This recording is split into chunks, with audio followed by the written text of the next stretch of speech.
Don't skip out on our family gathering. Who cares about your parents' funeral? Just get here now. I couldn't believe my ears when I received this call during my mother's funeral. A family gathering? Skipping out? Where in the world would you find a daughter-in-law who would leave her own parents' funeral to attend her husband's family gathering? First off, it was strange that Ken was even present at this moment. I was painfully aware of how frivolous Ken was, and it made my blood boil. Understood. I replied, calming my heart and answering coolly. Fortunately, the ceremony was almost over. Mom, just wait a bit, okay? Ideally, I wouldn't want to leave my mother's side for a moment, but I couldn't stand letting Ken have his way any longer. When my mother's funeral ended and we took a lunch break with the relatives, I approached my father. Dad, I'm going to step out to Ken's place for a bit. I'll be back soon, so don't worry.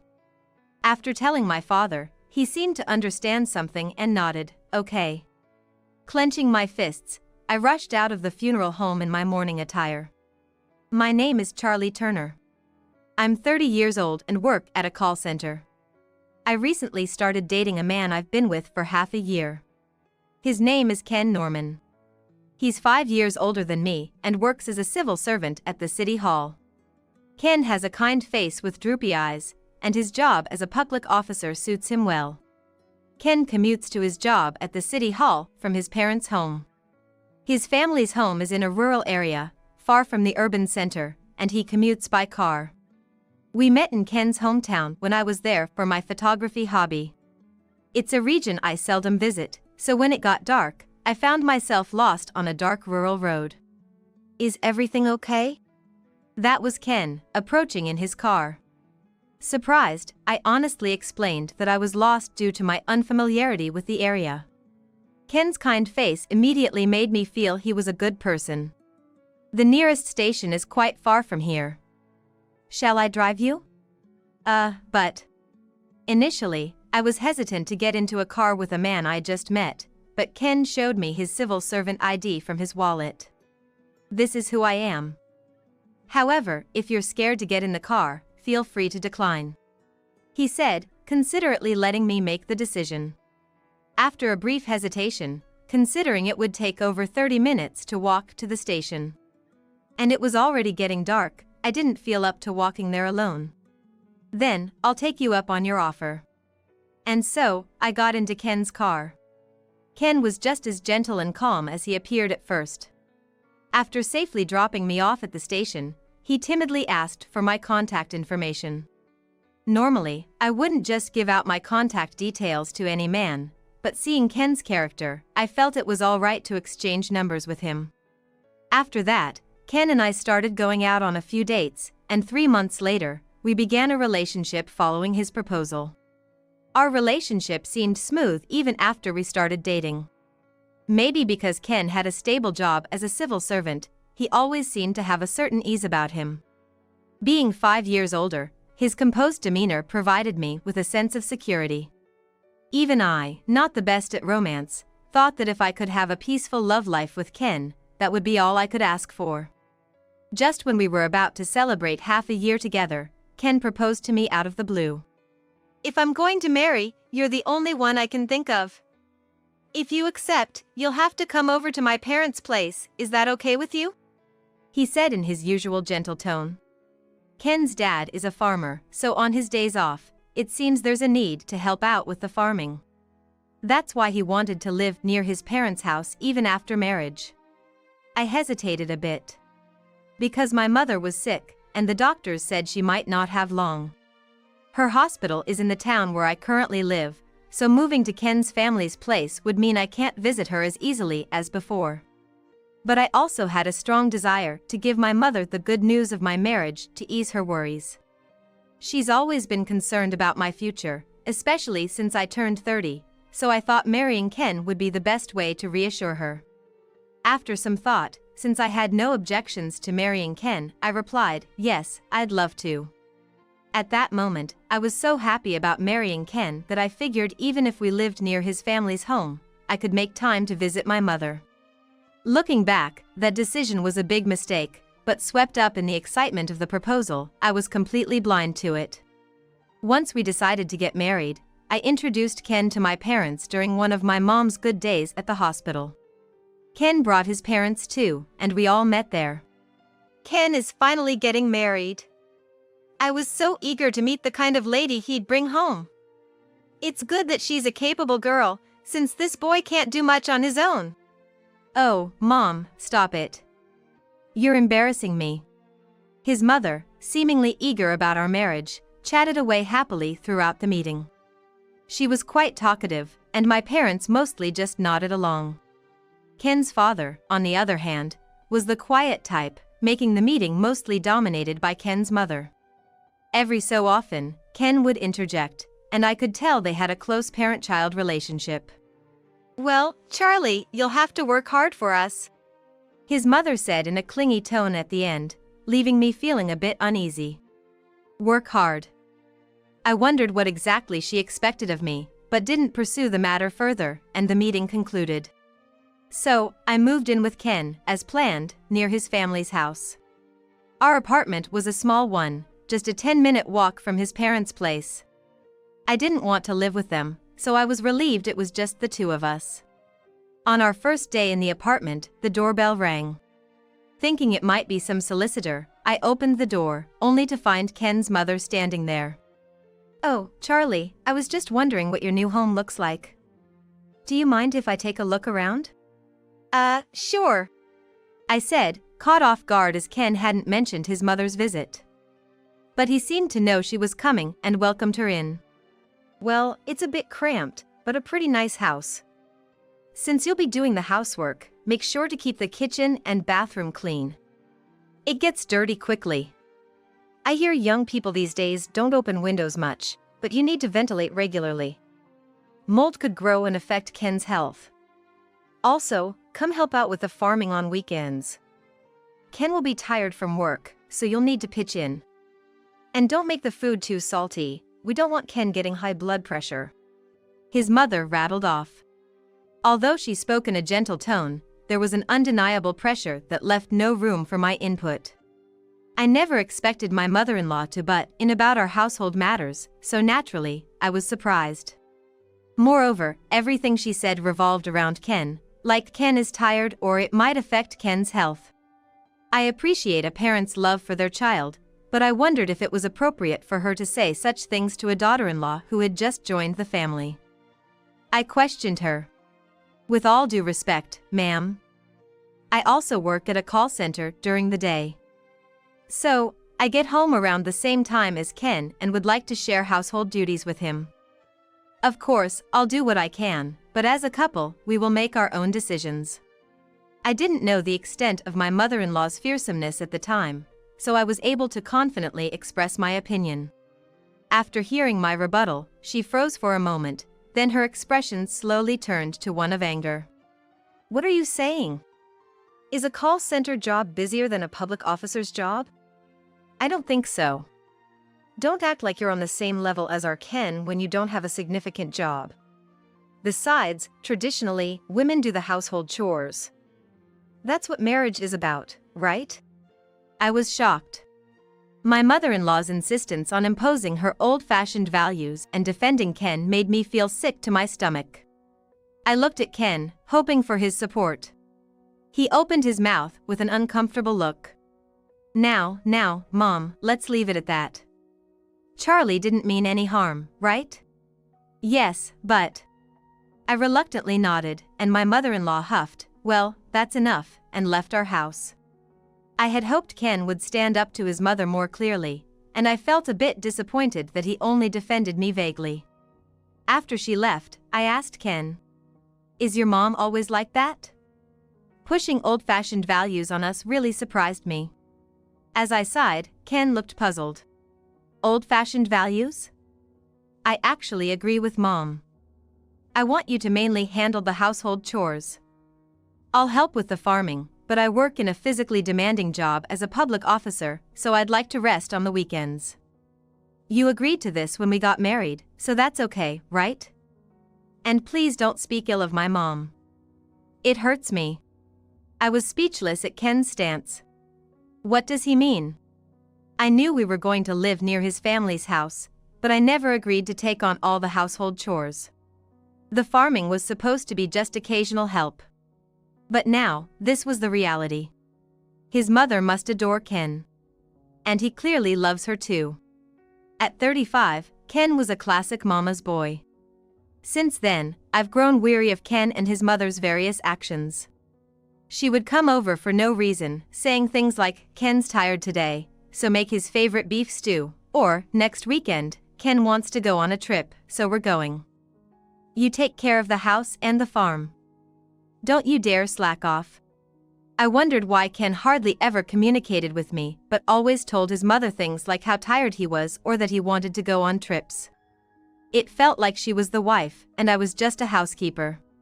My frustrations piled up, and I deeply regretted marrying Ken. The weekend they went on their trip, after visiting my mom, I went to help my father-in-law with his farming. It felt odd to be the only one helping out at my in-laws' farm while they were off having fun, but I didn't want to give my mother-in-law another reason to complain. Truth be told, I did want to help my father-in-law because he's a good man. I can't believe those two going on a trip and leaving all the work to Charlie. What are they thinking? "I'm really sorry about this," he said, clearly frustrated with Ken and his wife's selfishness. He apologized to me from the bottom of his heart. "No, it's okay. I like helping you out. How's your mom doing? It doesn't seem like her condition is getting any better." "Maybe soon." I didn't want to finish that sentence and looked down. "Charlie." He looked at me intently, as if he wanted to say something, but hesitated whether now was the right time. "Is something wrong?" I knew he's not much of a talker and might be struggling with how to start. I encouraged him to speak. "Actually, there's something I need to tell you."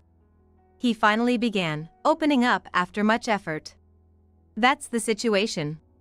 After hearing his story, I was speechless. "That can't be true, can it?" "Yes, it's definitely true. I don't know how to apologize, considering you've just gotten married." He looked genuinely sorry, shrinking and bowing his head. I reassured him it wasn't his fault and said, "Please, don't apologize," while still struggling to comprehend the facts he had just shared. What should I do now? If his story was true, I needed to think about my next steps. I gazed at him, deep in thought. "I want you to do whatever you think is best. I'll support you fully in that." "Okay, thank you," I responded, but his words stayed in my mind all night long after I returned home. What should I do? How should I act when Ken and his mother returned from their trip? These thoughts consumed me. A month later, my mother passed away. The doctor had warned us she didn't have long, so while it wasn't a surprise, it was still the most shocking event of my life for me and my dad, who had hoped she would live longer. "Ken, my mom's funeral is tomorrow," I told him with a heavy heart. He simply replied, "Understood." Ken had been coming home late recently, maybe because he was busy. Then, his mother showed up at our house again. I thought she came to offer condolences, but instead, she looked at me and sneered, "What's with that puffy face? It's embarrassing to look like that even if your mom died." My face was swollen from crying over my mom's death. Yet, instead of offering sympathy, she came to criticize me. It seemed incredibly insensitive. And there was a hint of pleasure on her face. I felt a surge of anger towards her, but I just didn't have the energy to confront her at that moment. The next day, a Saturday, we held my mom's funeral near my parents' home. I left earlier than Ken to meet with my dad and arrange the funeral. My father, being the chief mourner, was busy with various tasks. I stood by his side, helping him. Gradually, other relatives began to arrive, nodding their heads in respect towards my dad and me. They all seemed unable to hide their sorrow over my mother's premature passing. I noticed that Ken and his mother were conspicuously absent, even though my father-in-law had already arrived and was seated. Ken did mention that he might take a bit longer to get ready, but could he still be preparing even now? When I exchanged glances with my father-in-law, he too seemed puzzled. As the funeral for my mother began, Ken and his mother were still nowhere to be seen. During the ceremony, I felt my smartphone vibrating in my pocket from an incoming call. I initially ignored it, but the calls kept coming. Seizing an appropriate moment, I excused myself and stepped outside the funeral home to check who was calling. It was Ken. Worried that something might have happened to them on the way to the funeral home, I answered the phone. "Hello, Ken? Where are you?" I asked in a subdued voice. But instead of answering my question, Ken abruptly said, "Don't skip out on our family gathering. Who cares about your parents' funeral? Just get here now." I couldn't believe my ears.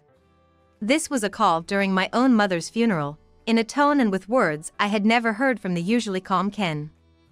I was so shocked that I momentarily pulled the phone away from my ear. A family gathering? Skipping out? Where in the world would you find a daughter-in-law who would leave her own parents' funeral to attend her husband's family gathering? Moreover, it was odd that Ken wasn't here right now. I was painfully aware of how frivolous Ken was, and it made my blood boil. "Understood," I replied, calming my heart and answering coolly.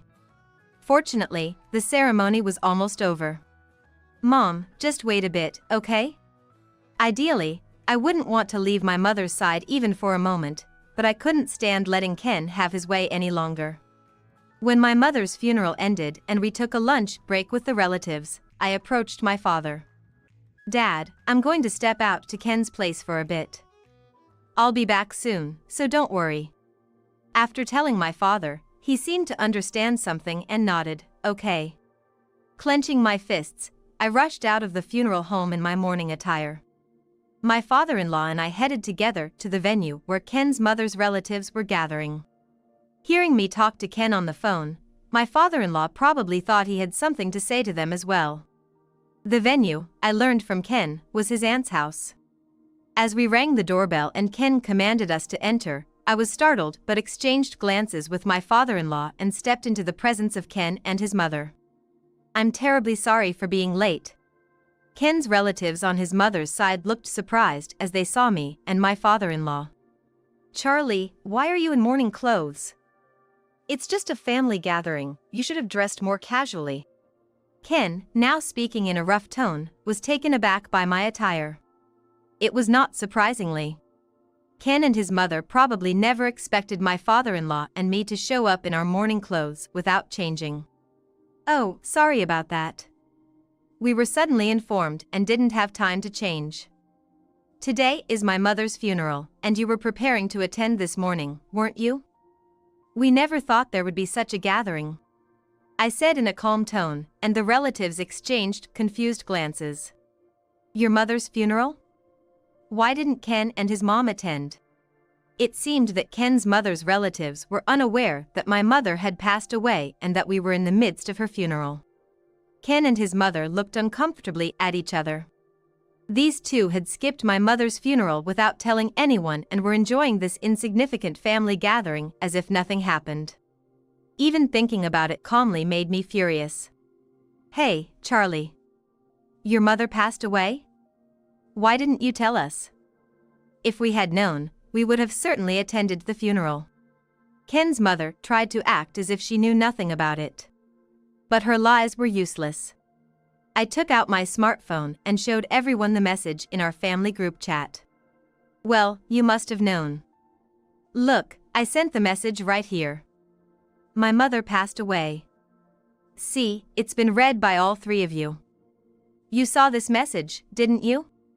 I held my smartphone screen right in front of her face, as if to present irrefutable evidence. The relatives stared at Ken and his mother with a heavy gaze.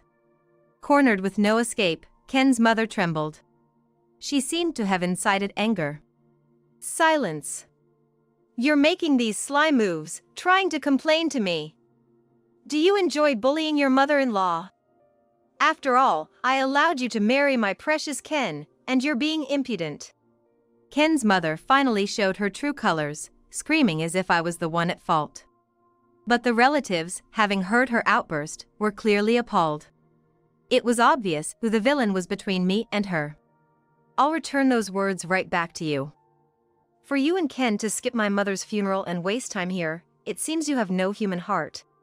I said, probably with flames of anger in my eyes. Ken, not used to seeing me express my emotions, widened his eyes in surprise. Oh, don't make it sound so bad. We were just carried away. I mean, it's not like we normally do this. We thought there might be some important discussion since it's a gathering of Mom's relatives. Now it was Ken's turn to make a desperate excuse. Even if there was an important discussion, is there something more important than your wife's mother's funeral? Even if there was, wouldn't it be mannerly to at least inform beforehand? I was on the verge of exploding with irritation at Ken and his mother's unapologetic attitude. The phone battery died, okay? I tried to contact you. Ken's excuses piled up, sounding more like a child's reasoning, giving me a headache. Realizing that accusing Ken and his mother like this would lead nowhere, I pondered my next move. Just then, my father-in-law stepped forward and spoke up. I've been listening to this whole conversation, and what you two are saying is absurd. It's disrespectful to Charlie's mother. Apologize, he said in a stern tone. But Ken and his mother didn't budge even after hearing his words. My father-in-law sighed deeply, as if this was his final warning, and opened the voice recorder on his phone. If you don't apologize, I'm going to play this right now. Ken and his mother exchanged puzzled looks. Knowing what was about to be played, I swallowed nervously. Charlie's mother, she doesn't have much time left, does she?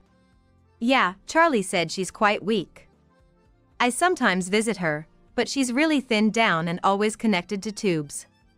Oh dear, then it's almost time, isn't it? I can't wait to get a hefty inheritance and insurance money. Make sure you take care of me. Of course, Mom. I'd do anything for you. This unbelievable conversation between Ken and his mother about my mother's condition was what came through the voice recorder. The conversation continued. But to get all the inheritance and insurance money, Charlie and her dad would be in the way, right? The beneficiary of the mother's estate and insurance is Charlie and her dad, isn't it? Even though Charlie's share would be Ken's as they're married, that means only half of the inheritance would be ours. Yeah, that's true. What are you planning, Mom? Hee, isn't it obvious? If those two were gone, right? Mom, you're really scary. They laughed as if it was a joke, but to me, it sounded anything but funny. The relatives' eyes widened in shock as they stared at Ken and his mother. A month ago, when I visited my in-laws, my father-in-law had told me about this. He overheard Ken and his mother having this dangerous conversation in the living room late at night. He hurriedly recorded it on his voice recorder, thinking it would be evidence if something happened. I was trembling, knowing that Ken had betrayed me and was conspiring with his mother to get my mother's money. Ken, who I thought was kind and the perfect marriage partner, was plotting something like this. Since that day, I've been filled with doubts about Ken. Hearing the recording, Ken and his mother started to tremble. They realized they had no escape. What is this? Nonsense. Don't play tricks on me, Ken's mother shouted, but no one believed her words anymore. While a video might be fabricated, it's impossible for my father-in-law or me to fake voices on a voice recorder so realistically. Ken slumped in resignation.